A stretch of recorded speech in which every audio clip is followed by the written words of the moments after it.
Hi everybody, this is Lane Clark, Literacy Concentration Leader, and I want to talk to you for a few minutes about the case studies.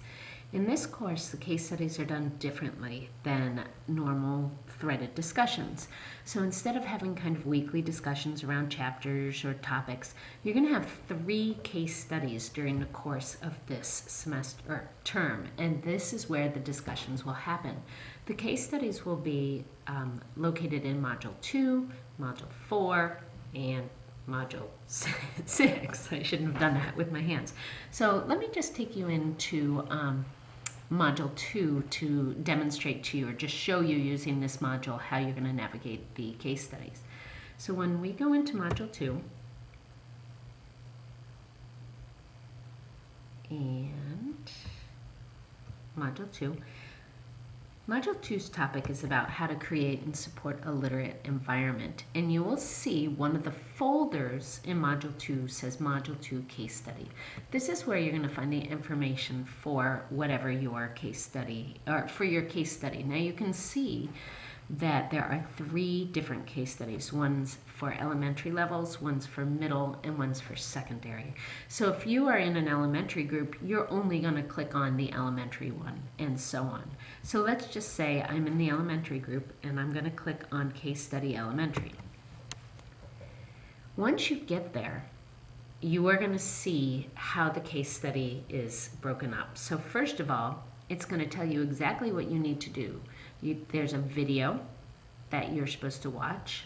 You're supposed to choose 2 articles to read and then use any of the web resources that are provided. Each case study will be given a scenario or a situation that's going to explain what you need to do. And then after the case study, you will see there's also, here's the scenario, and there's also a question or a prompt that is going to guide your discussion. Any additional information, for example, in this case study, there's some school information, or any additional information will be included as well. Then what you'll need to do is on Sunday, so before or the first day of the module, you're going to want to meet with your group and discuss some norms. This is really an important part of this process because every group works differently. Some groups are, your schedules are different. All of you have such different things going on in your lives. Maybe the beginning of the week is bad for you. At the end of the week is bad for you. Wednesdays are perfect days, but you can never post before 5 or something. You need to share with your group and develop what's going to work for your group. And if you do that up front, trust me, it saves a lot of aggravation later on. So not only you're going to want to establish some group roles, like, hey, everybody, I really like when groups get going, or I have a real hard time posting anything before Wednesday. So once you've established those norms, you're going to then have to decide on a group role. Each person is going to have a role. Now, it doesn't mean you only can discuss in this role, but it does mean that you are responsible for a minimum that role, and going above and beyond that is perfectly acceptable and probably needed. So for example, for this specific case study, there are 4 roles. There's the facilitator, the critical friend, the content manager, and the summarizer. Now, all 3 of these case studies are going to have different roles. So, just keep that in mind. Don't be like, well, next time I'll be the critical friend, because there might be a possibility that Module 4 doesn't have a critical friend. But nevertheless, keep in mind and it says, everyone in your group needs to choose a role from the following list. Keep in mind that while these are the only roles you will officially have, every group member is responsible for participating. Some of you, we're going to try to keep groups to 4, but some of you might have more than 4 in your group. So if you have 5 or even 6, you may need to double up on the role and pick the roles that make most sense. It might not make sense to have 2 facilitators, but it might make sense to have 2 critical friends. So again, based on the case study. Once you've met it with your group to decide some group norms and you've picked some group roles, then you have from Sunday to Wednesday to watch the video, read the articles, and go to the web resources. Unless, of course, your group decides to alter that timeline. That is up to you guys. And then you need to discuss that prompt by Sunday. And what's worked in the past is, the discussions are done, midnight and Sunday, so the instructors won't be grading them until Monday morning.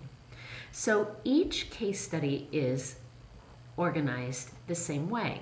Let me just prove that to you. I'm going to go into Learning Modules, and I'm going to go into Module 4, and again, I'm going to go into the Elementary Case Study 2 Elementary, and again, there's a video that you need to watch, some articles that you need to read, web resources, question or prompt. There's that group process again, and there are the roles. So you can see in this case study, the roles are a little different. One person needs to be the teacher, one person has to be a high-level student, a struggling student, and an administrator. So you can see the roles are different.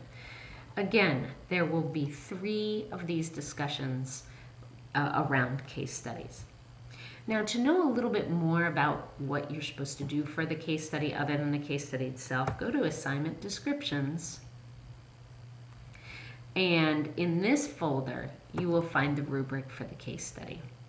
So this is how you're going to be graded. So the case study that you find in the module just gives you information about the case study, but how you're going to be assessed will be found here under Assignment Descriptions. So you will see the task description there and some more things you need to talk about with your group norms. And again, because there are only 3 of these, each one of these case studies are worth more points. They're worth 10 points maximum. So here's the rubric here for how you can reach 10 points. So please make sure you take a little time with this because it probably is different from other discussions that you've had in the past. And again, where do you find these? So I've read my case study, I've read the assignment, I know exactly what I'm supposed to do. Where do I discuss? All of these discussions will be under my group, the group that you'll be assigned. Right now nobody's assigned any group, so I'll just go to group 1.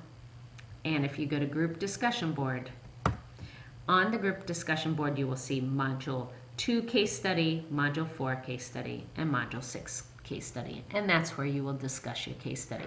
You may also have some of those group norm conversations. You can either use the open forum, or you can just start a prompt or a thread under module 2 case study. So maybe I want to say, go to module 2 case study and just create a thread and say, hey everybody, this week I want to be the critical friend, or something like that. So I hope this video helps you a little bit in understanding how to use the case studies.